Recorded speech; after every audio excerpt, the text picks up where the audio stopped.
Hello दोस्तों, this is by Triloki India वाले। और दोस्तों यार, आज का हमारा टॉपिक है थ्री स्कीमा आर्किटेक्चर। काफी इंपॉर्टेंट टॉपिक है आपके एग्जाम पॉइंट ऑफ व्यू से और साथ ही साथ प्लेसमेंट पॉइंट ऑफ व्यू से। आपसे इसमें से क्वेश्चन बहुत बार पूछा जाता है आपके सेमेस्टर एग्जाम में और आपके यूनिवर्सिटी लेवल एग्जाम में। तो देखो, थ्री लेवल स्कीमा आर्किटेक्चर क्या है। तो सबसे पहले हमें जानना काफी जरूरी है कि स्कीमा क्या होता है। सबसे पहले हम क्या जानेंगे कि स्कीमा क्या होता है। अगर आपने मेरा पहले का वीडियो देखा होगा तो आपको पता चल गया होगा कि स्कीमा क्या होता है और इंस्टेंस क्या होता है। लेकिन मैं यहाँ आपको बता दूंगा थोड़ा। देखिए, स्कीमा क्या होता है, जो ओवरऑल डिजाइन होता है किसी भी टेबल का। जैसे हम कोई टेबल बना रहे हैं, इसमें जो हमारा मेन कॉलम होता है, जैसे 1 2 3 4, जिस पर सारा का सारा कॉलम, सारा का सारा टेबल टिका होता है।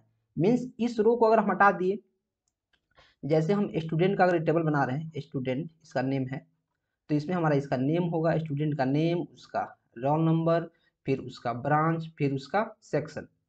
तो जो हमारा नेम, रोल नंबर, ब्रांच और सेक्शन है, ये सब क्या है, स्कीमा है। क्योंकि इसी के चलते हमारा सारा का सारा टेबल टिका हुआ है। अगर मैं इसको रिमूव कर दूं, इस रो को इस रो को रिमूव कर दूं, तो फिर हमारा क्या हो जाएगा, टेबल का एग्जिस्टेंस हमेशा के लिए खत्म हो जाएगा। तो जो ओवरऑल डिजाइन है किसी भी टेबल का, किसी भी रिलेशन का, उसको हम लोग बोलते हैं स्कीमा। और इसमें जो वैल्यू हम लोग पुट करते हैं, जैसे रोल नंबर में मैंने वैल्यू पुट कर दिया 1 2 3, या फिर मैंने इसके नेम में ए के बी के टी के, जो भी इसका नेम है वो सारा का सारा इंस्टांस है। इंस्टांस को हम लोग बार बार चेंज कर सकते हैं। ठीक है, समझ में आ गया। तो स्कीमा क्या है, स्कीमा है overall design of A table. तो अब देखो, थ्री स्कीमा आर्किटेक्चर का क्या मतलब है कि किसी भी चीज को दिखाने से पहले यूजर से, एक्सटर्नल व्यू से लेके उसके डेटाबेस तक पहुंचने से पहले तीन लेवल से हमें गुजरना पड़ता है।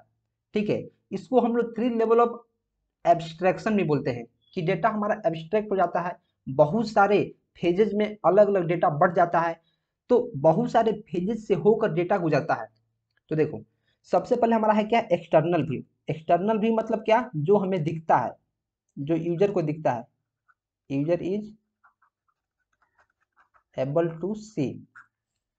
यूजर को एक्सटर्नल व्यू ही दिखता है, जो इंटरफेस होता है एक्सटर्नल।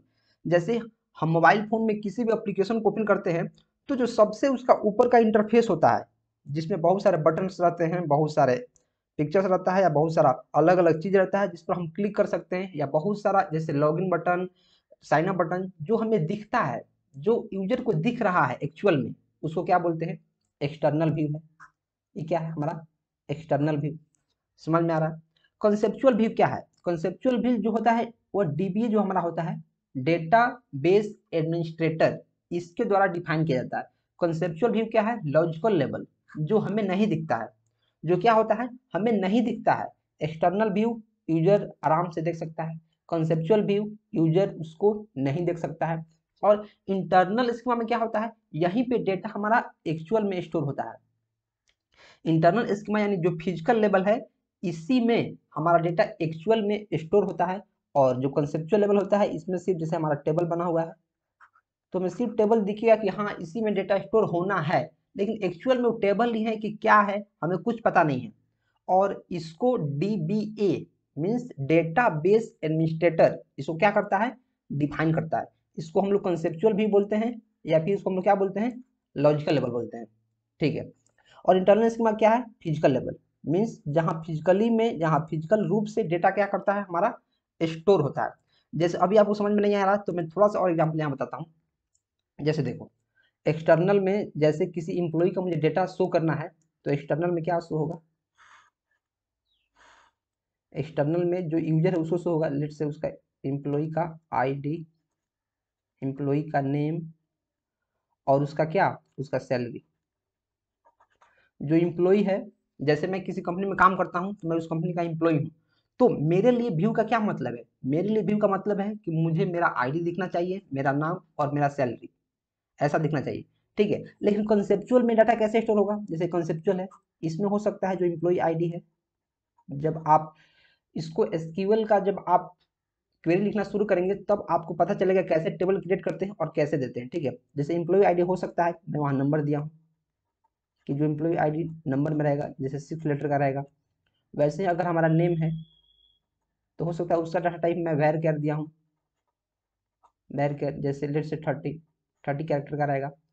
वैसे अगर सैलरी हमारा है सैलरी, तो इसका भी मैं क्या दिया हूँ, नंबर दिया हूँगा, नंबर कि 6 डिजिट के अंदर इसका सैलरी रहना चाहिए। तो कंसेप्चुअल में ऐसे डेटा स्टोर होगा, कंसेप्चुअल में डेटा कैसे स्टोर होगा, ऐसे डेटा स्टोर होगा।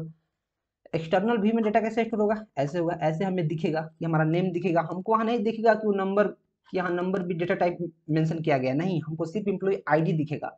वैसे ही नेम में हमको नहीं दिखेगा कि इसका डेटा टाइप हम क्या लिखे हैं, भैर कह दिए हैं या फिर क्या दिए हैं।